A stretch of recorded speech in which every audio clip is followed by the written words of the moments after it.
People die on the streets and, you know, so, yeah, just hostile basically, you know, yeah. Hostile, horrible.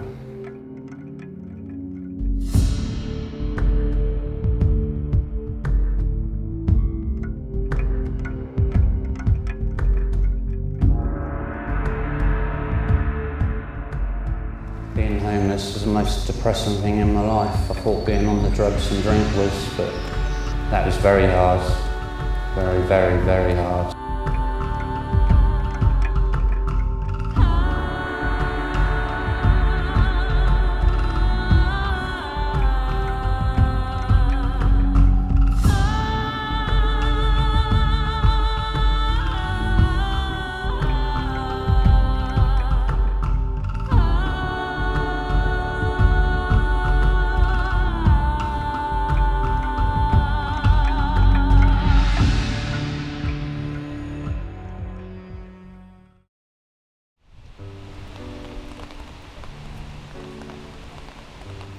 I was on heroin for about 6, 7 years, I think. And I was working to support my habit, but I was getting that out of hand. I stopped paying my rent and I got homeless then. I think I was homeless for about 6 months. I was living in tents, sofa surfing. I even lived in allotment sheds for a bit. And then I got with my daughter's mum. I got clean for about a month, I think, and she let me live there. And I was using behind her back, which she didn't know, for about probably 3 years, I'd say. As soon as she found out, she kicked me out of the house, so I was homeless again. Finished for me, stopped me seeing my daughter. It's been on and off, really.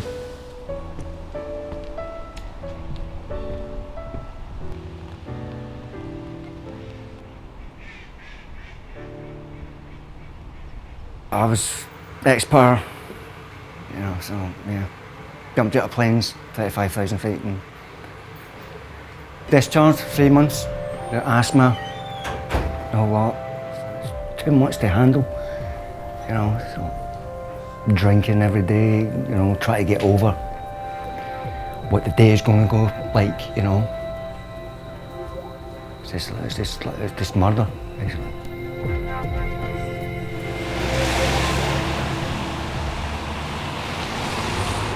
I know, because I used to live in Kingsland, and then I moved to go and get Yarmouth, and then I moved back, and I kind of like missed my friends and family, and then my mum started moving, and then she couldn't really pick me up no more, so that's when I kind of like sofa surfed when I moved back to Kingsland.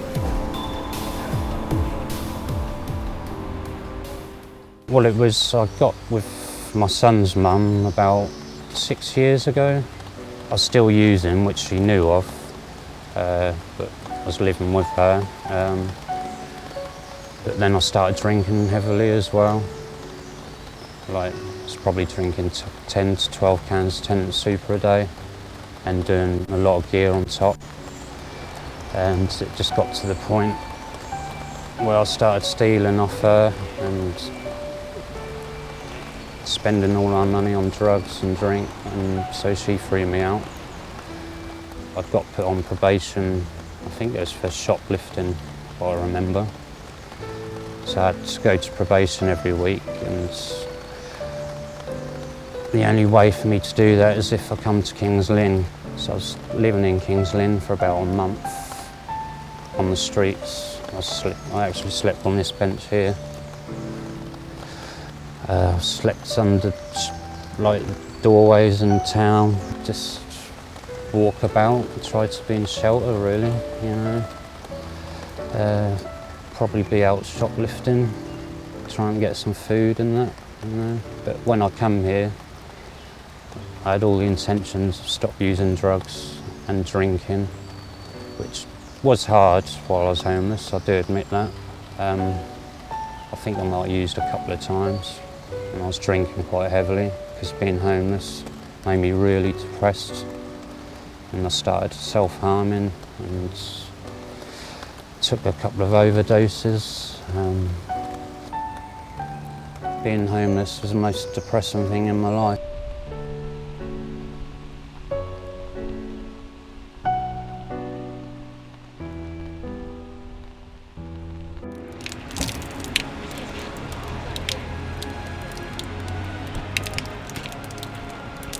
Being homeless, it's got to be recognised because a lot of deaths are on the streets.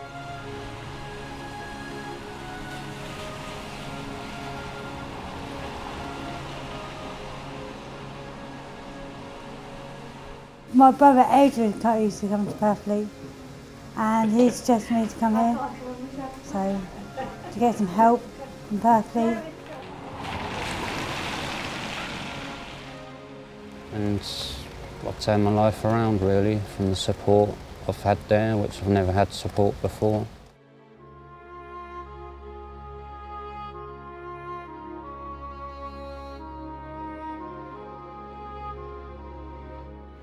If it wasn't for Purfleet, I'd be dead on the streets basically. I wasn't happy in the past. You know, it gave me that step up. I went to rehab just before Christmas to come off my methadone, so I've been on that for about 10, 12 years. That was very hard, very, very, very hard, but I just thought if I don't do it, I'm probably going to carry on using drugs or whatever, or get back into drugs. And I just didn't want that in my life no more, because that's what makes me homeless every time. It's always the drugs and drink.